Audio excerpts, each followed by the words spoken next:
నంద్యాలపై చంద్రబాబు సంచలన నిర్ణయం. నంద్యాల ఉప ఎన్నికలను తెలుగుదేశం, వైఎస్ఆర్ కాంగ్రెస్ పార్టీలు ప్రతిష్టాత్మకంగా తీసుకున్న విషయం తెలిసిందే. ఈ క్రమంలో నంద్యాలలో టీడీపీ గెలుపు కోసం ఏపీ సీఎం చంద్రబాబు నాయుడు సంచలన నిర్ణయం తీసుకున్నారు. ఏకంగా 12 మంది ఎమ్మెల్యేలను ఈ ఎన్నికకు ఇన్ఛార్జీలుగా నియమించడం విశేషం. సోమవారం ఉదయం రాష్ట్రపతి ఎన్నికలో ఓటు వేసిన అనంతరం సచివాలయంలో ఎమ్మెల్యేలతో సీఎం చంద్రబాబు నాయుడు సమావేశమయ్యారు. ఈ సమావేశానికి 12 మంది ఎమ్మెల్యేలు హాజరయ్యారు.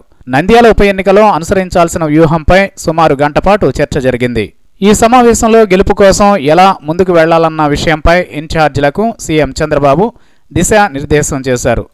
ఇన్ఛార్జీలుగా నిమ్మల రామానాయుడు, బోండా ఉమ, బోడే ప్రసాద్ సహా 12 మంది ఎమ్మెల్యేలను నియమించినట్లు తెలుస్తోంది. ఈ 12 మంది ఇన్ఛార్జీలు గురువారం నుంచి రంగంలోకి దిగనున్నట్లుగా విశ్వసనీయ వర్గాల సమాచారం. కాగా ఇదివరకు జరిగిన ఎన్నికలను తీసుకుంటే 12 మంది ఇన్ఛార్జీలను నియమించిన దాఖలాలు చాలా అరుదు. 2-3 ఉంటేనే ఎక్కువ. నంద్యాల ఉప ఎన్నికలో ఎలాగైనా తమ జెండానే నంద్యాలపై రెపరెపలాడించాలని టీడీపీ, వైసీపీ అధినేతలు పక్కా వ్యూహాలతో ముందుకు వెళుతున్నారు. కాగా ఇప్పటికే వైసీపీ పార్టీ శ్రేణులు నంద్యాలలో ప్రచారం కూడా మొదలెట్టేశారు. మరోవైపు టీడీపీ అభ్యర్థి తరఫున మంత్రులు కూడా నంద్యాలలోనే మకాం వేసి ప్రచారం చేస్తున్నారు. ఈ ఉప ఎన్నికలు హోరాహోరీగానే జరగనున్నాయి. 2 పార్టీలు తమ అభ్యర్థుల గెలుపుపై గట్టి నమ్మకాన్ని వ్యక్తం చేస్తున్నాయి.